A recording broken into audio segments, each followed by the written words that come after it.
Hello, fellow audiophiles. I am Wave Theory, and this is the Hiby M300, a $200 digital audio player. This was sent to me directly from Hiby. They have made no attempt to influence my opinion on this piece in one way or the other. The link that you will see down below where you can buy this product will be just that, a link. It is not an affiliate link or anything of that nature. It is just there for your convenience. This has also been referred to as the Gen Z music player. Is that fact or cap? Find out right after shameless self-promotion.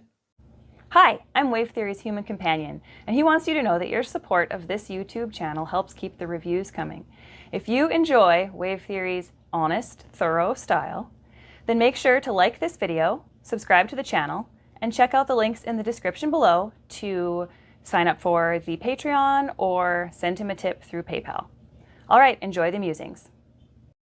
Selfie view real quick, just to set up this review a little bit more. When Hiby first sent me this, they were pretty clear in trying to say that this was not really targeted towards audiophiles. It's a $200 unit, and what it essentially is an iPod Touch, but with an Android operating system.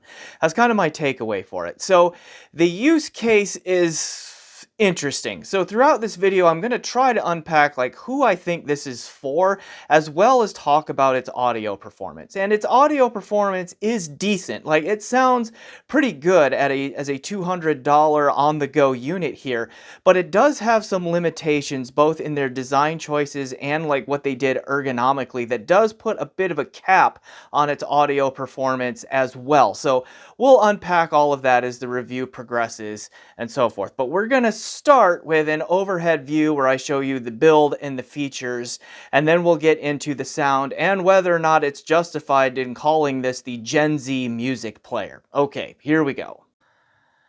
All right, M300, we'll do overhead view to look at the build and the features and all of that fun stuff here, and just kind of show you how it works. I mean, it's very small. I have small-ish hands to begin with, and it's small, right? My smartphone is doing the filming, otherwise I'd show you this next to a smartphone, okay? But it is significantly smaller than most smartphones these days. Now, where to start here? Again, it's well built, it's sleek, it's got this gunky stuff on it that I'm still scraping off, like some adhesive thing from before. I've mostly gotten it now, okay? So yeah, let's just go through it here. So what we have on the bottom, 3.5 millimeters single-ended headphone output and the USB-C charging and data port. Now this is actually a TRRS port here, but it is not a balanced audio output, and that is because this thing comes with these. This is the Hiby digital, I believe it's the Zoe. It's spelled XOE, little IEM that has the TRRS connector on it, but it's not balanced. It's because it's got this little remote brick in the middle of it that has a volume control and a play pause button, okay, midline on the cable there. But I mean, these are just simple basic IEMs that come with the unit. They are very bass heavy and they are a bit thin in the treble and kind of V-shaped. So this review is not about those. It exists. I don't think very many people are going to use those. Okay, so they're there. Let's move on. All right. So that's the bottom of the unit. We also kind of have, a speaker going on here. So there is a loudspeaker on this thing in here. Turn this over. We get a little bit, or this is where you can connect a lanyard to right there. Behind here is the micro USB card slot. It is compatible with micro SD cards up to 2 terabytes. I put a 1 terabyte in there just to kind of play around with this and how it worked there. All right, we have this FN button or function button here, which is programmable. It can do a number of different things, and you can set that up in a few different ways. All right, so that can be almost whatever you want it to be, within reason, of course. Then we have the forward and backward buttons. We have volume up and down. We have power right here. Notice that we just have forward backwards here. I don't think there is a play pause, although I think you can program this button to be play pause. And I think that's because there is a play pause button on the remote control thing here that comes with it. Okay, also they sent this to me in blue. I think it also comes in black, silver, and red Okay, color if that's of interest to you. They asked me what color I wanted, and I said blue. All right, let's see. More speaker stuff there, I think. Let's go ahead and wake it up here and look at some of the options. It is an Android operating system. I put 2 apps on this to really play around with it. One of them is USB Audio Player Pro, such as you see here. Okay, so used USB Audio Player Pro as one of the apps. And then I also put Rune Arc on it. Come on, Rune Arc, you can do it. There it goes. All right, and used that as well to listen to music on this as the sourcing and so forth, and just to see how it would work. Now, there's no like home button. Even though this is Android, you see I'm like swiping up from the bottom to get to the home screen all of the time too. The Hiby music app is already on here if you're a fan of that. Okay, it is here if you like to use it. All right, and there is Play Store. It's a full Android operating system. So you can download and install additional apps to your heart's content, and there's like voice recording going on this, so there is a microphone on this thing as well. One of these holes up here, or something is probably somewhere is the microphone. I'm not sure which one it is, but it is on here. Okay, and we get FM radio if you want that as well. I really didn't try to use that, but it is there. Okay, but again, Android operating system and so forth, and it works just like a smartphone, just a very small smartphone. You know what it really is it's an iPod Touch with an Android operating system. That's what this is, right? It's a little bit smaller than most smartphones. It has no mobile data connection on it, so it's Wi-Fi only in that regard, although it will Bluetooth to headphones and all of that. But it just is a, yeah, it's a small smartphone without the phone. So kind of like a small iPhone without the phone. So an iPod Touch, right? But with Android. That's what it is. And good and bad, I guess. But a couple of things of note here, and pardon if this is a repeat on the video, but it is important. The audio output here, if you use the headphone output in here, this unit, the way it is programmed and all that, it does not bypass Android's internal sample rate conversion. It outputs everything, resamples everything to a 48 kilohertz sampling rate output, and that's what comes out of the headphone jack. Can't defeat that. Even with USB Audio Player Pro and Rune Arc and all of that, it still did everything through the internal 48 kilohertz conversion here. Okay, the USB output will work as a USB audio output, so you can use this as a transport and output bit-perfect audio via USB. And I did check that with a couple of devices, including the Cord Mojo 2, okay, and it worked just fine, okay, so there's no issue there. But if you want to use this headphone output, everything gets resampled to 48 kilohertz, and it's not defeatable. Why did they do that? Digging through HeadFi's thread on this unit, a Hiby representative on there said that one of the reasons that this is called the Gen Z music player is because they chose not to bypass the internal sample rate conversion. So that gives it more compatibility with more apps. Like you're not going to mess up the audio on, I don't know, Mahjong. If you're wanting to play Mahjong while you're listening to your music here, you're going to hear the Mahjong stuff. You're also going to hear the music because the audio app is not, you know, exclusive mode on the audio output here and that sort of thing. And so because of that increased compatibility, they called this the Gen Z music player. I will try to link to those HeadFi posts in the description down below so you can read them and get the context of that conversation and see if you agree with my interpretation on that. Because honestly, if I'm Gen Z and an audiophile and I hear that, I'm a little bit insulted that they think that what makes this a Gen Z audio player is that they removed the audiophile parts of it and just made it easier to use with other apps. You can debate in the comments whether that's a fair takeaway or not. And again, I will link to those Head5 posts down in the description below, and you can read and see if my interpretation is fair.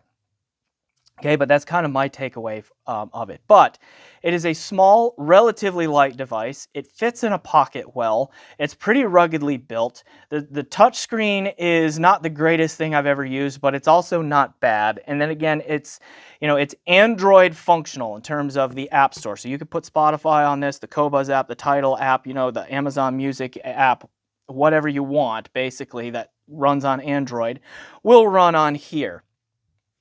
Okay, so it has that going for it there anyway. So shall we talk about test gear and sound? And you know what? I think I will just stay here on this, this viewpoint and just talk about that while I'm here. Okay, so you already saw the music apps that I used. And so I used local lossless FLAC or DSD files, or through Rune Arc, I could also stream lossless or high-res FLAC files via Qobuz. All right, testing this as a transport, I did in a couple of different ways. One was a direct USB-C to USB-C connection on the Cord Mojo 2. That worked well. Another thing that I tried is I've had one of these around for a while. This is the DD Hi-Fi, what does that say? TC100-COA. It is a USB digital to coax converter, where it's basically a USB-C input there. And then on this end, it has an RCA SPDIF coaxial output on it, and then this little adapter here I use because this got plugged into the SPDIF input, or the coax input, of my Cord Hugo 2. And that Hugo 2 powered at times my Focal Radiance, and I have the ZMF Bokeh in for review. So this was a transport in those settings there. From this, I directly powered a couple of IEMs. One of them would be my Mangard TV1 I tried on here, Dunu Vulcan, and then some full-size headphones. I drove the ZMF Bokeh on this directly, kind of pushing the limits of this thing power-wise, I think. I tried the Meze Lyric 2 when I had that in for review on here, link down in the description. Had to really max this volume out, but it could handle that one okay. Focal Radiance tried directly, and the Hi-Fi-Man Ananda Nano also got some time on here from the direct output.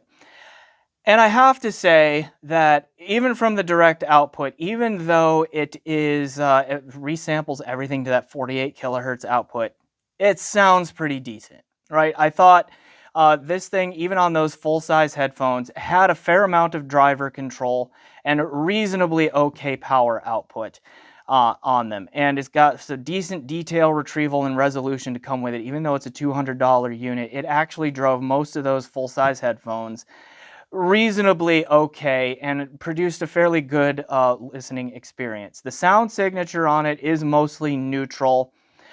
Maybe a slight top-end roll-off to it, though not a big one there. It's just mostly neutral. It's got a little bit of dynamic impact to it. Better on the dynamic impact part with IEMs and full-size headphones because they are easier to drive, but it's still, like on the Focal Radiance in particular, it was able to muster some decent dynamic impact.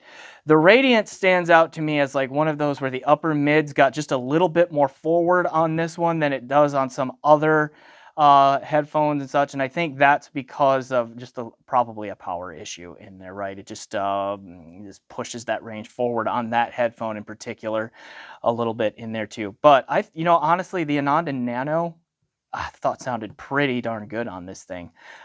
So that's something right there. Pretty good bass impact, nice wide sound stage, good detail retrieval, and that sort of thing. So like from the direct output, it's decent. It's a $200 DAP, so it's not like set the world on fire good, but it's also far from poor. I think there probably would have been a slight increase in performance had they at least given the option to bypass the internal sample rate conversion and do bit perfect output from the headphone output. But they didn't, right? So there's a little bit of performance left on the floor there, but I have to admit, it's a decent listening experience otherwise there. As a transport, I really can't complain a whole lot. It seemed to do a pretty good job of taking the digital file and spitting it out. really no complaints there, although on a couple of things, getting the DSD to work, even from the bit perfect output, was not straightforward. I didn't mess with it too long because I don't have a ton of DSD and all that, but that might be an issue for some if that's important to you. So sound here, again, it's not leaning into the audiophile space. Like, Hiby is very clear about that. They're not really targeting the audiophile space with this. But even so, the sound output is pretty good, and it's certainly a lot better than plugging a headphone directly into the headphone output of a laptop computer or something of that nature. Okay, so with that, let me kind of just like, let's wrap this one up and talk about like, who is this product for and what is its reason for existence? And is it the Gen Z music player, right? I've kind of already addressed that Gen Z music player thing. I thought that I think that's a bad marketing choice, honestly, to call it the Gen Z music player, because again, the stated reasons that it's Gen Z is that basically they just treat the end user like they don't know how to use a DAP, right? And I don't think that sends the right message. Okay, so we'll leave that one be for now anyway. The other part of this is like, it's an iPod Touch for Android operating systems. Can you buy an iPod Touch anymore? How many of those are still out there? I mean, maybe they're around a little bit, but I mean, my understanding as of the filming of this is that the iPod Touch as a product line has been mostly discontinued. How do you mostly discontinue something? I think it is discontinued. Maybe that's not right, but they are rare things anymore. And why is that? The reason is they've really been replaced by smartphones. What does this do other than have a micro SD card slot on it anymore? What does this do that a smartphone doesn't? That is unclear to me. So who is it for? The children of audiophiles? That's the best answer I can give you. Because here's what this thing might be. As far as I know, I get to keep this, and that's okay. I probably will not personally not use it very much, but what I might do is lock down the Play Store on it, put the Spotify app into it, and then log into one of my kids' Spotify account. We have a Spotify family plan. Okay. And so what I might do is like log into one of the kids' Spotify account here and then let this kid use that when we go to the gym. He's been my workout buddy lately, and he's been asking to be able to listen to music. So I can probably lock this down enough, put Spotify on it for him, and he can take it to the gym, plug in his IEMs, and listen to music while working out. That's probably what its life is going to be. So to give your kids a smartphone-like experience without it being a full-on smartphone, okay, and to have the ulterior motive of getting them hooked onto better audio than comes from most smartphones, usually, okay, and is better than the audio of the headphone jack on a laptop or something like that, okay, you can get them hooked on somewhat higher quality audio. For we audiophiles and for most people who are watching this channel, I don't recommend this because I don't think it's going to be the thing that you want. If you already have a full-featured smartphone, the audio is maybe just a little bit better than that smartphone, but just get a dongle DAC for your smartphone and you're going to be doing what this thing can do from its headphone output basically anyway. So if you already have a smartphone and you're willing to get a dongle DAC, I don't really know why you need to carry this additional piece of gear in your pocket, unless it's the fact that you insist on listening to local files all the time and that micro SD card ends up being useful to you because you have a large local library and you don't want to do streaming or whatever. That might be the one reason there. Like, it's like one of the cheapest entry points into being able to do that, I think, with an Android operating system out there right now, okay? It's also going to be the cheapest digital transport, or at least among the cheapest digital transports, because of the possibility of the bit perfect USB out, good battery life, and the micro SD card slot. Okay, it can be a low-cost digital on-the-go transport for a Mojo 2, for a Hugo 2, those kinds of things as well. I'm going to go ahead and leave it there, though. So, Hiby M300, an interesting device, limited use case applicability, I think.